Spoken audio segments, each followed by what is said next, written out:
जी हाँ, मैं खड़ा हूँ सत्यम चौक। ये हमारा गांव लगता है चौहान पट्टी के आगे। और ये देखिए, ये है दिल्ली बॉर्डर, हमारे सोनिया विहार का बॉर्डर। ये देखिए, नीचे से सर्विस रोड बंद कर दिया गया है। ये देखिए, पूरी बैरिकेडिंग लगा दी गई है। ये पंडित यादराम फार्म जी। ये सामने का रास्ता जाता है यूपी। और जैसा कि सभी को पता है, जंतर मंतर पे जिस तरीके से छात्रों का आंदोलन हुआ, छात्रों के साथ में मारपीट हुई, उसका एक बहुत बड़ा खामियाजा, यूं कहीं नुकसान भाजपा को अब होना शुरू हो गया है कि देश भर से अलग अलग प्रोटेस्टर जंतर मंतर पे पहुंचने की कोशिश कर रहे हैं। दिल्ली पुलिस पूरी सुरक्षा के साथ में मुस्तैद है। बॉर्डर बंद करने शुरू कर दिए गए हैं। ये देखिए, नीचे मैं दिखा दे रहा हूँ। ये नीचे का सर्विस रोड सबसे पहले बंद कर दिया गया है। ऊपर से जो गाड़ियाँ जाएंगी वो चेक करवा करके जाएंगी। जंतर मंतर पे यहाँ से जाने की किसी को अब परमिशन नहीं दी जाएगी। ये देखिए, ये है सत्यम चौक।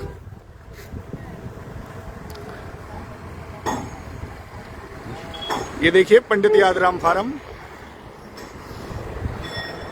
कुछ हमारे भाई कहा करते थे कि झूठी खबरें दिखाते हैं, तो देखिए, झूठी खबर कोई सी नहीं है। भाजपा ने जो छात्रों के साथ में मारपीट की है, बर्बरता की है, बच्चियों, छोटी बच्चियों के बोलना नहीं चाहिए, गूदा मार्ग में जिस तरीके से लठ घुसेड़ने की वीडियो वायरल आप सबने भी देखी होंगी, हम सब ने भी देखी है। जिस तरीके से हुई, ये कहीं ना कहीं गलत है।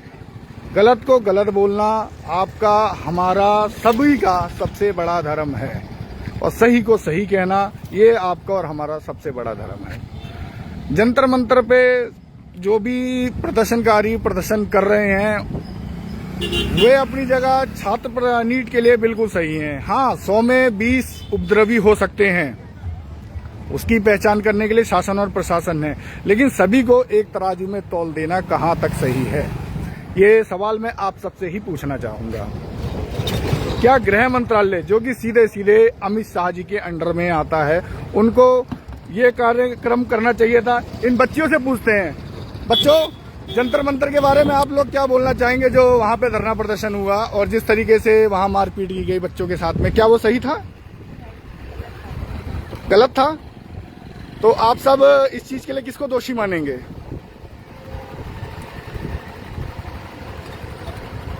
कोई नहीं बच्चे, कोई नहीं। तो ये है, छात्रों में गुस्सा है, छात्रों में गुस्सा है। और गुस्सा कहीं ना कहीं निकलता है, जिसे कहते हैं, अगर फ्रस्ट्रेशन होती है तो कहीं ना कहीं गुस्से में निकल ही जाती है। तो यही चीज जंतर मंतर पे हो रही है लगातार। कल रात की वीडियो एक वायरल हुई जिसमें पुलिस वालों के साथ में हाथापाई शुरू हो गई, उसको किसी तरीके से रोका गया। उसके बाद में फिर व्यवस्था सुचारू रूप से चालू करी गई। जंतर मंतर पे लगातार प्रदर्शनकारी पहुंचने की कोशिश कर रहे हैं। दिल्ली बदरपुर बॉर्डर बंद कर दिया गया है। ये मैं जहां खड़ा हूं, ये सोनिया विहार का दिल्ली बॉर्डर लगता है। यहाँ ये एरिया थाना सोनिया विहार के उसमें आता है। आगे से 258 मुड़ती है, जो कि चौहान पट्टी से मोरी गेट तक की सर्विस देती है। बॉर्डर ये भी सील कर दिया गया है। अब जो गाड़ी यहाँ से आएगी जाएगी, जांच करा करके ही जाएगी। किसी तरीके से प्रदर्शनकारी उसमें नहीं होने चाहिए, यानी पूरी तरीके से रोकने की कोशिश शुरू कर दी गई है।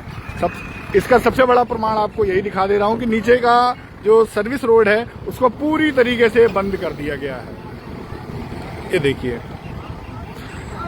ये हमारे भारी वाहन आज तक बंद नहीं हुए, पता नहीं कब बंद होंगे। तो स्थिति बहुत ही चिंताजनक है। देख लीजिए और समझ लीजिए, जब बॉर्डर इस तरीके से बंद किए जा रहे हैं, और पल पल की कोशिश यही रहेगी हमारी कि पल पल की खबर आप सबको दिखाते रहें कि हमारा जो गृह मंत्रालय है, जो सीधा सीधा अमित शाह जी के अंडर में आता है, मोटा भाई जिन्हें भाजपा में बोला जाता है, कि उन्होंने किस तरीके का एक्शन लिया, उनको क्या नहीं करना चाहिए था, क्या नहीं करवाना चाहिए था। हाँ, हिंसक झड़पें हुई हैं, मीडिया से बच्चों की हुई है, पुलिस वालियों से हुई हैं जो कि नहीं होनी चाहिए थी। लेकिन इसका सीधा सीधा दोषी कौन है? इसका सीधा सीधा दोषी कौन है? इसकी सीधी सीधी जिम्मेदारी कौन लेगा? कोई नहीं लेगा क्या? क्या सभी को एक ही तराजू में धल के तोल दिया जाएगा कि सारे आतंकवादी हैं? जो भाजपा सरकार के खिलाफ बोलेगा क्या वो आतंकवादी है? जो भाजपा सरकार के खिलाफ बोलेगा क्या वो देशद्रोही है? जो भाजपा सरकार के खिलाफ बोलेगा क्या वो एंटी नेशनल है?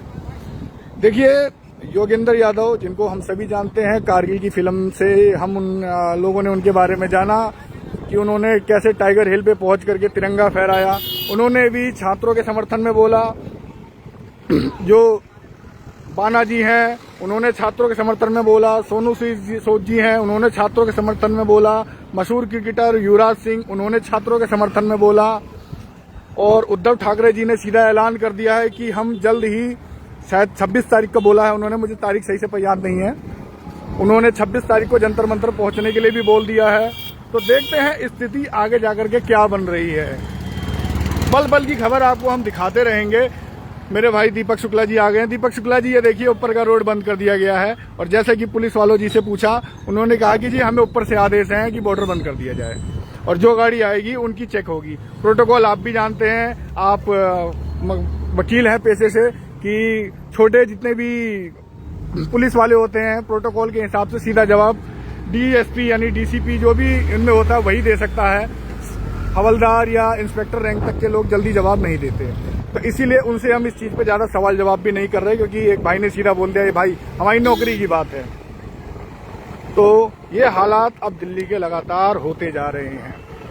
अगर धर्मेंद्र प्रधान ने इस्तीफा नहीं दिया तो एक तरीके से हमारे लोकतंत्र के ऊपर बहुत बड़ा हास्य खड़ा हो जा रहा है कि इतना बड़ा प्रदर्शन होने के बावजूद भी भाजपा सरकार आखिर केवल धर्मेंद्र प्रधान को बचाने में क्यों लगी? एक इस्तीफे की तो बात है, एक इस्तीफा ही तो देना है। एक इस्तीफा दे करके किसी तरीके से इस प्रदर्शन को यहीं के यहीं रोक दिया जाए। क्यों खामखा इस प्रदर्शन को उग्र बनवाते जा रहे हैं? छात्र हैं, युवा पीढ़ी है। अगर इस तरीके से प्रदर्शन उग्र होता चला जाएगा तो स्थिति बेकार भी हो सकती है, खराब भी हो सकती है। 2020 में हमने देखा था कि एक प्रदर्शन के कारण कितना बड़े दंगे खड़े हो गए थे। तो आप सभी के माध्यम से लाइव बॉर्डर से मैं दिखा रहा हूं, हमारे सोनिया विहार के बॉर्डर से, कि किस तरीके से बॉर्डर को सील किया जा रहा है। और ज्यादा से ज्यादा लोगों तक यही बात पहुंचाई जाए कि धर्मेंद्र प्रधान जी अपना इस्तीफा दे दें और इस तरीके से छात्र प्रदर्शन को इतना उग्र बनवाने में सहयोग ना करें। अगर छात्र प्रदर्शन इस तरीके से उग्र होता चला गया तो हमारी दिल्ली की स्थिति गड़बड़ा सकती है। बाकी जैसा भी लाइव अपडेट होगा लाइव ही दिखाऊंगा। हमारे संदीप भाई जी आ गए हैं। संदीप भाई जी, हमारी कोशिश यही रहती है कि बिल्कुल सही खबर दिखाना। बड़ी जल्दी आप बोल देते हैं, कोई दिक्कत नहीं, हम आपकी बात बुरा नहीं मानते, लेकिन हमारी कोशिश यही रहती है लाइव दिखाना कि सच क्या है और आखिर में चल क्या रहा है। जुड़े रहिएगा। मैं अभिषेक प्रताप सिंह, सच छुपाएंगे नहीं, सच दिखाएंगे। नमस्कार।